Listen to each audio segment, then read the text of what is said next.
Hey everyone, I'm Tyler Metcalf, and I watched the film so you don't have to. On this video, we got Danny Wolf, who I think is the most unique player in the 2025 NBA draft. The 7 foot big center wing point guard, however you want to classify him, coming out of Michigan, has grown his game tremendously throughout his time at college. At Yale, he was more of the traditional big with a lot of skills, kind of crafty. He was interesting, he was fun. And then this last year at Michigan, he just basically evolved into a point guard, a floor spacing, pick and roll operating big who did a little bit of everything. He isn't perfect, but my goodness, is he fun. Welcome to film school. Let's dive in. The first place we have to start with Wolf's game is the on ball creation and how much it's evolved. Now, the big red flag is the turnover numbers, and a turnover rate of just under 24 is really concerning. But let's apply some context to that. If Wolf was operating as a traditional big, where he's operating in the post and as the roller, those turnover numbers would be really, really, really concerning. That's not how he played at all this year. As we can see throughout these clips, he's operating as their primary pick and roll creator, as their primary perimeter creator. He's basically operating as their point guard, and the numbers back that up. With an assist rate of just under 23, it was obvious that Wolf was one of the lead facilitators on this Michigan team. Additionally, his last year at Yale, he ran 18 total possessions as the pick and roll ball handler. This year with Michigan, it was his most common play type at 129 total possessions. That's an insane leap, especially going from doing it in the Ivy League to now the Big Ten. So something was bound to take a hit, and it was the turnover numbers. It's understandable, but as we can see, there's so much skill and versatility to Wolf's offensive and creation game here. At the NBA level, it would be shocking if Wolf has a similar level of responsibility. Once his usage gets tailored back a little bit, the efficiency should improve, the ball security should improve. But as we can see, he can do a lot of different stuff on the floor that should elevate the play of him, the offense, and just the offensive flow in general. So let's dive into some of these specific clips now that we've ran through them.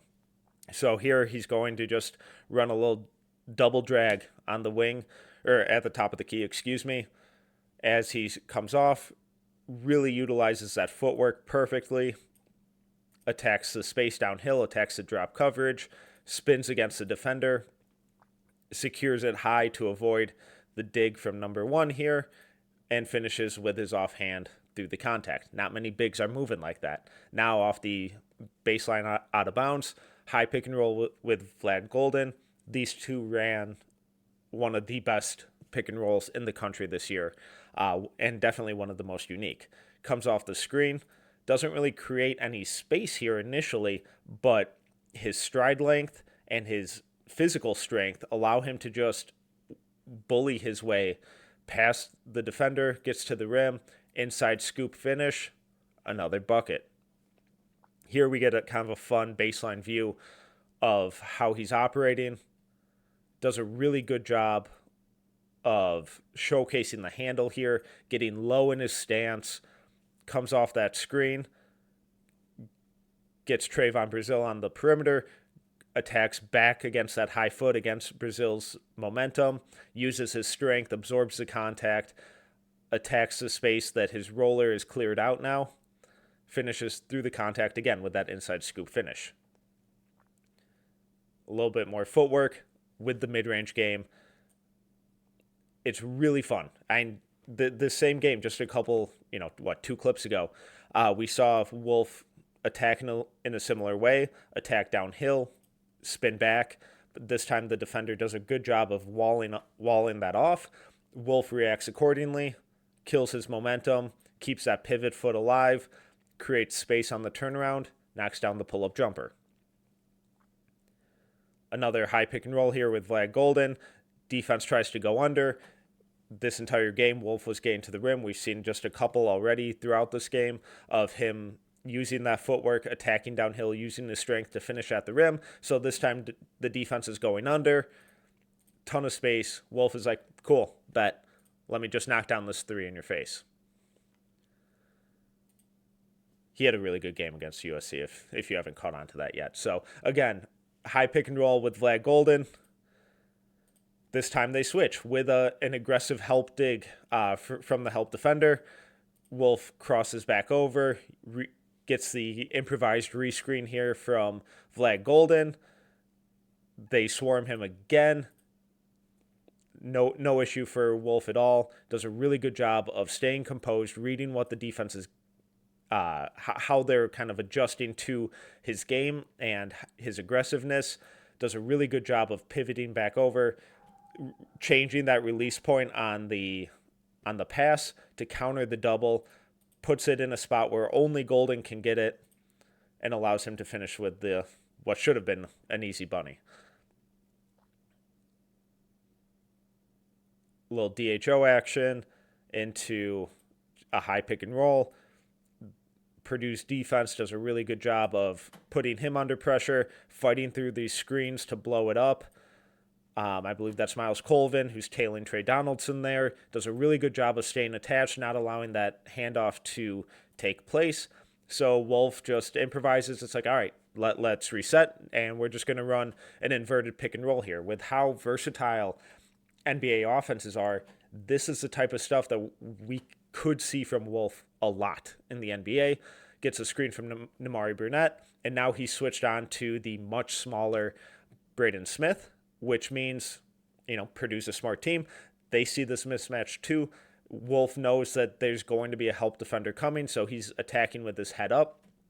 As Foster Lawyer comes and doubles, he knows that Roddy Gale's going to slip back here because they have a 2-on-1 advantage on this weak side. He sees it, changes that release point, high release point from a 7-footer against two smaller defenders. They have no chance of stopping it. Hits Gale, perfect timing. No bucket, but the foul. Again, we're just seeing him initiate the offense here. This time it's a little later in the clock, so a bit more of a busted play. And he's able to reset and just initiate a high pick and roll with Golden. Going against Derek Queen here, showcases the handle a little bit. He does a really good job of getting his defenders who aren't super used to navigating screens to commit to the screen, get contact on that, and then counter against their momentum. He attacks back to his right, changes that release point because now Reese is stepping up to him. Golden has all this space to roll into, changes the release point, leads Golden to the rim, keeps it away from Queen. Golden gets an easy 2. High pick and roll with Vlad Golden again. Denies the screen, going against Ace Bailey, smaller defender. Does a really good job of making sure that Bailey gets off of him. Bailey's doing a good job of blowing this up initially. Drop defender and Bailey aren't in sync on what they're doing in terms of how they're trying to cover this. Wolf gets Bailey hung up on the screen, denies it, attacks downhill. The drop defender is late in switching over, so Wolf has a driving lane here, which draws the rotation from the low man and sets up LJ Kaysen in the dunker spot. Wolf does a really good job here of drawing help defenders, keeping them on their heels, and then countering, setting up teammates in the dunker spot, finding cutters, shooters, all that kind of stuff for really good looks. Side pick and roll with Vlad Golden again. And that's empty corner. That's easy stuff. Easy money. Early in the shot clock, that one's really, really fun because Wolf doesn't always need the screen. This is really quick processing, quick recognition. Oregon's playing at the level. He reads that immediately. Cheddar does a really good job of slipping the screen right away. No one's in the paint. There's no rim protector. Wolf, zero hesitation, live dribble release, gets it through the defenders. He catches both of them with their hands down as they're playing at the level here. That live dribble allows him to get it through there real quick, leads Cheddar right to the rim. Easy 2. High pick and roll. Vlad Golden, yet again. For a 7-footer to be doing this stuff this consistently and this effortlessly is really, really fun. So this time he even has a smaller, more athletic defender on him. He dribbles tightly off this screen to make sure that Thiero gets hung up on it.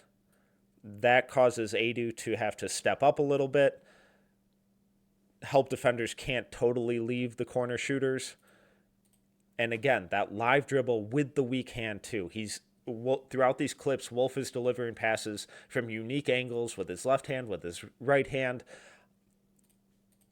wraps it around the defender, puts it in a place where neither help defender can get to it, leads Golden in stride to the rim, and he gets fouled.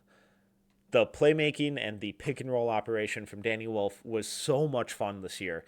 I know the turnovers were an issue, but going from more of a traditional big in the Ivy League to basically the point guard in the Big Ten is a really tough ask. And when we think about him translating to an NBA offense with a toned down role and level of responsibility, he should be able to elevate so much of their game. Now, with a tailored down role, Wolf in the NBA, Wolf will likely see less as the pick and roll operator and probably a little more as a traditional pick and pop, pick and roll big. Now, his scoring numbers and efficiency numbers weren't incredible this year at Michigan, but the volume was significantly lower because of how much operating he was doing. But at Yale, the previous season, he ranked in the 94th percentile as the pick and roll man. In terms of points per possession. So, and as we can see here, he has so much versatility out of that role too. So that same level of skill and scoring versatility that we saw in his pick and roll operation, we're also seeing it in his pick and pop game and his pick and roll game. So let's run through some of these clips specifically here. So, and I love this one right off the bat because it kind of showcases his immediate impact as a big, where he's grabbing the defensive rebound and now he's able to just grab and go, and we're immediately into the offense. So he's just going to pitch it back to Donaldson, set this screen, and then pop and run off this flare screen from Vlad Golden. And now he's getting the ball in space, going downhill, being able to attack. And that ability to initiate the offense right away, set the screen, and then have the mobility and the skill to run off a flare screen and then attack downhill as kind of a second side creator is pretty unique for a 7-footer. So as he attacks downhill, he's now drawing the rotation from his defender, from the secondary defender, from the tertiary defender. And as he gets below the free throw line, he's now attracted 3 out of the 5 defenders. And number one on Purdue here has to cover 3 guys on the weak side on his own. Wolf reads that immediately. He reads the aggressive rotation, changes the angle of his pass, sets up Golden. So we're seeing that playmaking and that skill out of the role position as well, and that he doesn't have to just initiate the pick and roll to incorporate a lot of his skills. Here, does a really good job of slipping the screen. Donaldson attacks downhill. He's now on his own on the weak side, 2v1 over here. As his improved shooting has also made it so defenders have to close out on him. But he's not forcing shots. He's not relying and settling on bad shots all the time. So as both defenders here fail to communicate and they both close out really aggressively, leaving Golden under the rim, Wolf does a great job of just audibling and passing out of the shot right to Golden. Easy 2 points. The pick and pop stuff, the pick and roll stuff also works out of DHOs brilliantly. We've seen how effective guys like Bam Adebayo can be with lethal shooters around him running DHOs, and how many different looks an offense can get out of these types of situations. So a little pitch back to Donaldson, slips the screen, and they don't get anything immediately, but that skill and that ability to set the screen and create a bit of chaos with the defense, he now has a really advantageous switch and is able to initiate a post up here. That mismatch, like we saw in the previous clips, is drawing a ton of attention yet again. Help defender totally focused on him. Eyes there. Eyes checking out the back screen. Eyes on Wolf. Every single defender is totally cued in on what Wolf is doing here because of that mismatch. As he starts to back him down, He's now able to drive. He catches the help defender. He catches the rim protector and the help defender and Trey Kaufman run here outside the lane. So Wolf just attacks the space, attacks what the defense gives him. As he attacks downhill, he draws that rotation from the weak side. They leave the corner shooter. Wolf kicks out. That's about as wide open of a look as you could possibly dream of. Sets the screen. Gets out of it quickly. Now he could let this fly. Little jab step, toys with the defender a little bit. Jab step, shot fake, gets the defender in the air. Now he's attacking downhill, attracting that help rotation, freeing up his teammate on the wing. Kicks it out. Open three. Wolf's ability to incorporate his playmaking, his ball skills, and his scoring versatility, whether he's initiating the pick and roll or setting the screen and creating out of the roll or the pop and taking advantage of mismatches, is a skill that not very many bigs in this class and even in the NBA currently possess at the elite level that Danny Wolf does. What's really fun about Wolf's playmaking, other than what we've seen out of the pick and roll and pick and pops and pick and roll situations, is that it comes in isolation and post-ups and transition as well.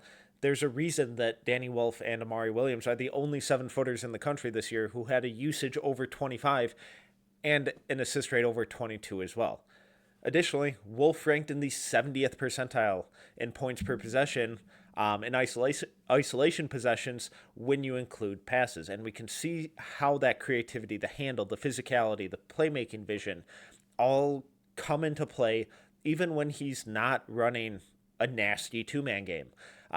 Those pick and roll situations are incredibly fun and incredibly important and are going to be a big reason why Wolf will translate to the NBA, but he isn't exclusively he doesn't have to exclusively rely on those. So here we can see him come bail out his teammate after they picked up full court. Now he has the smaller defender, Kobe Johnson, on him. Really, really good college defender, and Wolf showcases his handle here. And this is just fun. This is an insane clip. I love this one so much. Little handle goes into an impromptu pick and roll. You're not running pick and rolls in this part of the floor as part of the game plan necessarily, but it's just another testament to Wolf's ability to improvise. So Johnson goes for a steal. Wolf attacks back against that momentum, attacks baseline, crossover, switches hand, little shovel pass with his weak hand. The playmaking, the creativity here is so much fun. Again, pushing in transition, early offense, making sure that they get up the floor quickly. And this ability for Wolf to grab defensive rebounds or be an outlet and immediately get into their early offense to keep the defense on their heels and take advantage of any miscues is incredibly important. Little brush screen here, nothing. It's not really a pick and roll. It's just creating chaos. It's creating confusion. UCLA doesn't know who's picking up who here. Adai Mara doesn't see Vlad Golden slipping in behind. No one picks up the rim runner except the guy with the ball. Again, live dribble. It eliminates any time or additional time that help defenders can rotate or recover. Slips it to him right on the money. Easy dunk. Here, spotting up, and now he's just going to work. Drives, and that scoring gravity, he does such a good job of utilizing that scoring gravity that he generates because of his physicality, because of his handle and agility to create for others. So as he attacks downhill here, help defender is stepping up. Weak side defender has two on him, or has two guys that he has to account for. He completely misses Roddy Gale slipping in behind. Danny Wolf doesn't. He spots him, sets him up, easy dunk. Early offense yet again. Immediately goes into this post-up, spins back, showcases the footwork. And again, his combination of ball skills and footwork and agility, drawing yet again another help defender, but he doesn't force a bad shot over two legit rim protectors. Instead, he gets both of them to bite on the shot fake, changes the release angle, shovels it to Golden for another easy dunk. This is early in the season, attacks downhill, gets walled up, but he does a really good job of identifying the back cut here and layering that pass over the defender to a spot where only Nimari Burnett can get it. Help defender can't get there. Burnett finishes with a reverse. Early offense yet again, taking advantage of the miscues. On the weak side here, Adu and John L. Davis aren't communicating. Adu falls asleep for a split second, and that's all it takes when Wolf has the ball on the perimeter. Golden, this is just simple running to the block. In early offense, miscue, weak hand delivery, wide open, easy 2 points. Defensive rebound yet again, and we're going. Not a ton of 7-footers in college basketball can do this, but this ability to grab and go, he gets down, he's getting a paint touch, he's on the block, he has 3 defenders on him, another one below the free throw line, all because he's able to grab and go, push early, get that early paint touch before the defense gets set, and now he's kicking out, wide open corner shooter. There's half a defender on this half of the court now because of Wolf's ability to push in transition, wide open corner 3. Wolf's playmaking isn't exclusively in the pick and roll area. It really shines in that realm, but his ability to grab and go, to attack closeouts, to be a second side creator as well is incredibly valuable and something that no other 7-footer consistently showed in this draft class.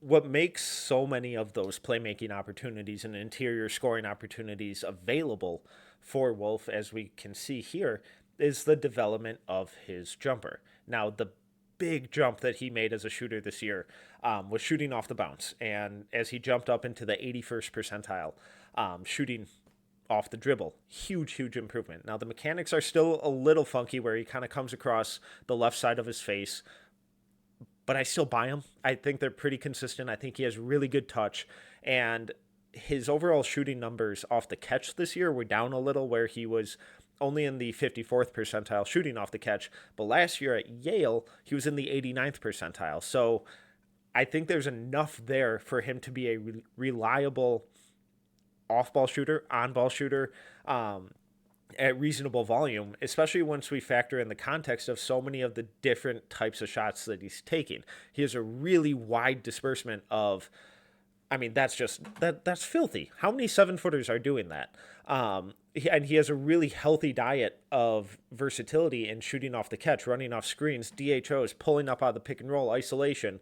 And then we see him bust out stuff like this, where, I mean, he's attacking to the middle of the floor here, spins back against the defender's momentum, plants his right foot, and sends it, and then steps back into a 3. This is insane. 7-footers who have almost always been a traditional big in terms of operating on the elbows in the block and as a roller shouldn't be doing this kind of stuff. So the fact that we're seeing this sort of development from Wolf already is really encouraging for what, and I can watch this on loop all day.